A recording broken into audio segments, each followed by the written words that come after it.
What's up guys, Bones88 here. We are going to go over the kits of Titania and Zalanar. Zalanar is an orc legendary and Titania is a tank elf. I am very excited about these characters and I'm ready to go over them, so let's do it. Okay guys, so first up we got Zalanar. Before I go into these guys, I want to put a disclaimer. Whatever you see on the screen or any descriptions that are put or you see on there, this is my test account, so it's all subject to change. And matter of factly, I'll be reading from the update message their kits because what they have on our test build does not read to the same. It's all been changed. So I'm not even going to click on the actual ability because they've already been changed as we speak. So I'm reading from the official update message earlier today so that it's more accurate and you have more of an idea of what is going on. So with that being said, Zalanar. Zalanar is an orc, a fighter, a mage. He's really cool in my opinion. He's going to be a major plug and play character and he's going to be badass. It's hard to describe just looking at it on his kit, but when you play him, he's cool. He's really, really cool.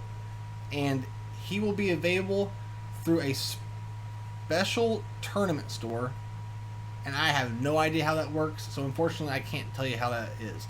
I'm not going to tell you what best team he is to work with. I might give my opinions on what he is, but I do not know. I'm not a theory crafter, and I'm just here to show the kit.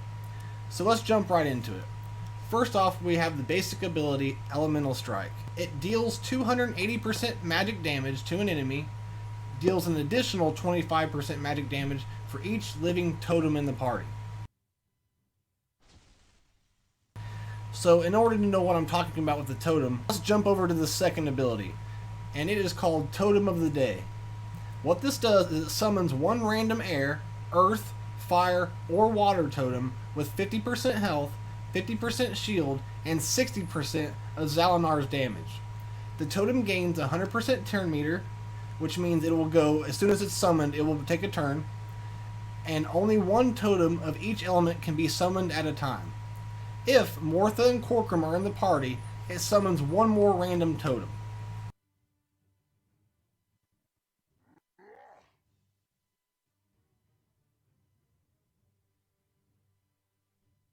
Okay, so with that being said, it's summoning these totems.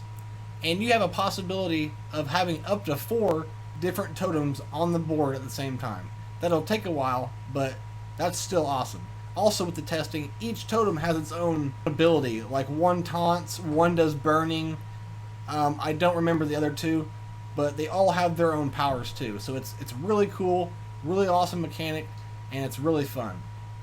And when it comes to the Mortha and Corcoran being in the party, and it summons one more, if you have both of them in there, it only summons one more. So you don't have to have both at the same time. Because I thought that if you put both in there, then you'll get 3. But that's not the case. You just get one extra one. So if I was you guys, I would leave Mortha out because I still don't think she's that great. But I don't think you even need either one because he's still great without Corcoran or Mortha. So I think that's a really, really awesome ability and mechanic. It's completely original to his character, and it's just really fun. Moving on back to his second ability, we have Chain Lightning. Chain Lightning deals 220% magic damage to an enemy, then chains to 4 random enemies, dealing 200%, and then 180%, and then 160%, and 140% magic damage. So he's hitting the whole entire team, but the very first person he hits is going to do 220%. And then each time he hits another person, it goes down more and more and more damage. Still an awesome, awesome ability. Really fun, really cool, and this guy can do some damage. He takes some damage, and he's just going to be crazy. I don't know what teams I would use him. Definitely orcs, but he might fit into a buff team too. He is super, super plug and play, just like any other legendary hero. He doesn't have the legend tag, but he's basically a legendary. He's crazy good. Okay, so now we have his passive ability. It is called Shamanic Wisdom, and it increases health, shield, armor, crit chance, crit damage, and speed by 10%. If Mortha or Corcoran are on the battlefield, they receive the same buffs. So that is crazy. That's an awesome passive.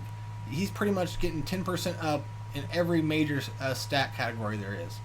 And then if you have Mortha and Corcoran, they're getting that too, which that helps them because they're very squishy characters, and they're just not that good in general.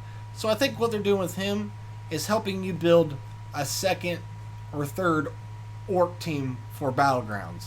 So you can maybe put him in Rantha, and it may not, with the Rantha lead, and it may not be the best team, but it's giving you more teams to work with in Battlegrounds down the line. And so yeah, that's Zalanar. Trust me, he's going to be awesome. I don't know how long it will take to get him, because even as a tester, I don't know I just get him right off the get-go, so I don't know what it's going to take to get him, but I'm guessing it's going to be a slow grind, and it's going to be a while before you get him. But boy, when you do get him, it's going to be fun. He's a very, very fun character to play as, and I'm very excited to get him on my normal account. So with that being said, let's go over and check out the really cool elf tank Titania.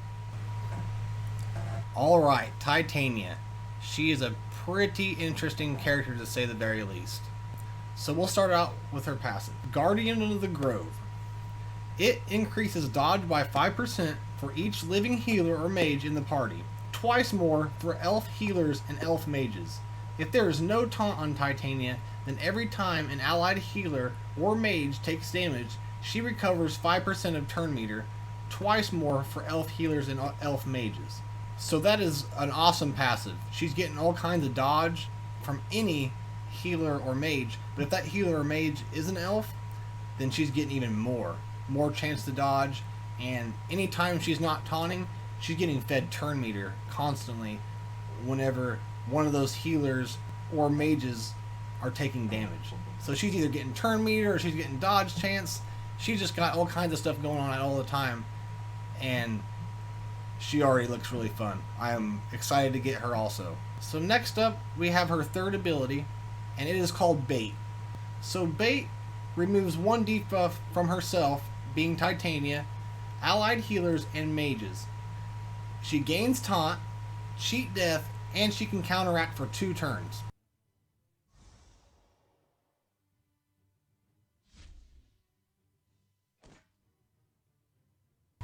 Great. That is crazy. That is good. I love it. And it's kind of like a Tromgar kind of taunt. She's taunting, she's getting a cheat death, she's counteracting. It's like a little baddie Tromgar thing going on.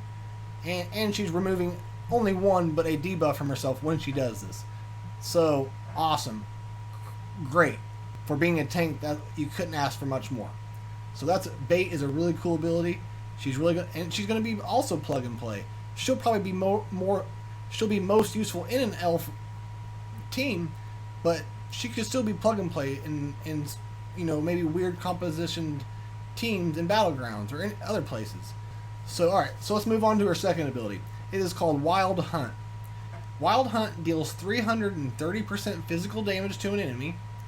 It has a 20% chance for each living elf in the party to call a random elf to assist. If the target is bleeding, she applies an ability block for 2 turns.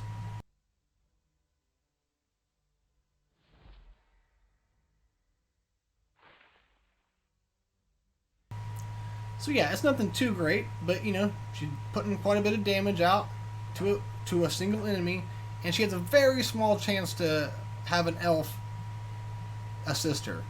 Not the greatest move, but I don't expect every move to be mind-boggling good. So, not a lot to say there. She does some damage to a single enemy and has a chance to have an elf assist, and she can apply ability block if there's bleeding, and you're not always guaranteed to have bleed out there. So moving on to the basic.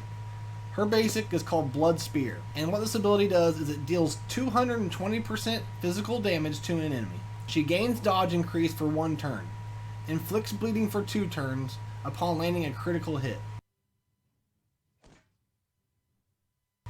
So once again, this is okay. I think she gets a dodge increase, so that's great. Just on the ability, she has a so when you have a tank that's dodging, I mean that's a lot to say right there. let alone taking damage for your team. So a tank that dodges and has a lot of dodge increase in her kit, she's going to be exciting. She's going to be crazy. So that's about it with the elf Titania. I did not mention earlier, but she is going to be the Battle Pass character at this coming month for October.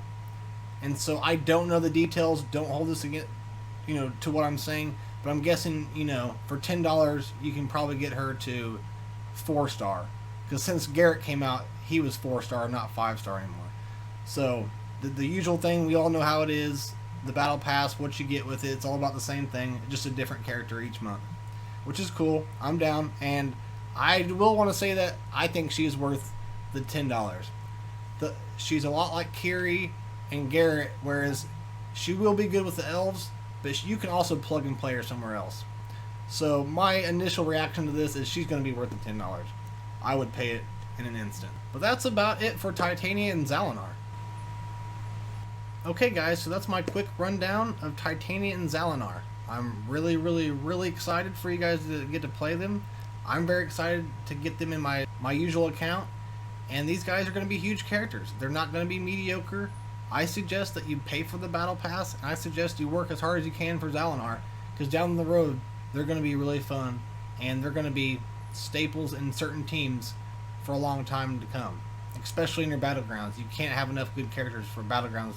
So, with that being said, I'm going to wrap this up. Love the characters. Kits are really cool. That's about it. So I appreciate you guys coming to check out the vid, and I'll catch you guys next time. Peace.